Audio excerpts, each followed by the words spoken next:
Hi everyone! Today I'm going to teach you how to make a no roll pie crust.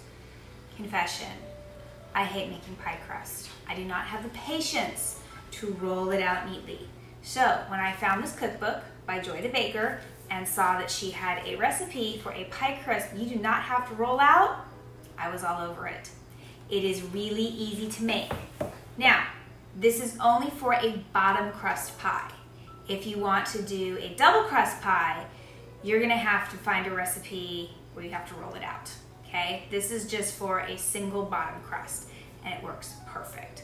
All you need is 2 1/4 cups of flour, and then you wanna add in a teaspoon of salt, 1/4 of a teaspoon baking powder, and 3 tablespoons of sugar, and gently whisk it together.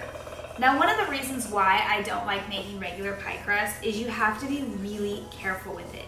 If you touch it too much, it gets all rubbery and tough and it won't taste good. Pie crust needs to be flaky. So I like this recipe because it comes out flaky and people think you spent a lot of time on it, and you didn't. So once that is whisked together, we're gonna do something strange. I have 6 tablespoons of frozen butter. Yes, that's right, it's frozen. This is the trick to making a nice flaky pie crust. If I get it unwrapped. You are going to unwrap your frozen butter, and you are going to get a box grater like you would grate cheese. Put it on a plate. Very carefully, you are going to grate your frozen butter. Now I say do this carefully because more than once, I have managed to break my finger. That's not fun. So back and forth, it will look like this. It comes out in little tiny curls. And when it's all grated, and you've got to do it quickly because you don't want the butter to warm up, we'll toss it into our mixture. I have grated the butter and added 1 heaping tablespoon of very cold cream cheese. Now you're going to take your very clean fingers and mix everything together. Yes, it's a little gross, but this is the best way to do it. If you have a pastry cutter, you could do that, but since the butter is already in very, very tiny pieces, just take your hands and mash as quickly as you can. The mixture will start to look shaggy and it will clump together. Once you have all the butter and the cream cheese incorporated, you can move on to the next step. All right, the butter and the cream cheese is all mixed in. We are now adding 3 tablespoons of milk to 1/4 of a cup of sunflower seed oil. And you're gonna take a fork and just kind of whisk it together. And then you're gonna add it to your mixture and make sure you scrape out the mixing cup and then use a fork and whisk it until the mixture comes together. It should be, everything should be wet. It might not all be completely mixed, but as long as everything is wet, you'll be in good shape. All right, the crust is all mixed together.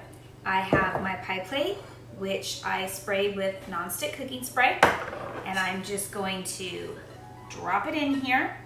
And then again, using my very clean hands, you press it evenly into your pie plate, working up along the sides because you want there to be crust on the sides. And you want to make sure that you don't have some of it higher than the other side. And here's one of my dogs. She wants to know what's going on. Maddie, this is not for you. And just use your fingers and work it all the way around the pie.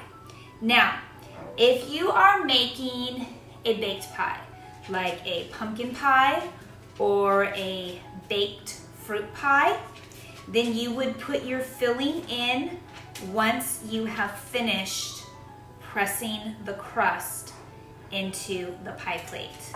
However, I am not making a baked pie, I am making a pudding pie. So for that, you bake the crust by itself. And in order to do that, you need a couple things. You need some foil and you need pie weights. So I have it all pressed in, looks like this. let me get the size right here. So here is the foil, and you need more cooking spray. You want a sheet so you know it will cover the pie plate. Then you're going to take your non-stick cooking spray and spray the foil, and then you are going to press it on top of the pie crust. Now, if you do not have pie weights, that's okay. You can use dried beans. So if you have, a bag of beans that, need to be soaked before you can make them, you can pour those in here. These are my pie weights. I am going to put them in the pie plate on top of the foil, and basically it holds the crust down and it will keep it from puffing up in the oven. And I'm going to bake it covered for 15 minutes, and then when the 15 minutes are up, I will pull the foil off and it will bake uncovered for another 10. Our crust is done. You can see it's a nice light brown around the edges. I'm gonna let it cool for 30 minutes, and then I'm going to make the filling, which you will see in the next video. We are going to make a chocolate pecan pudding pie from Magnolia Bakery.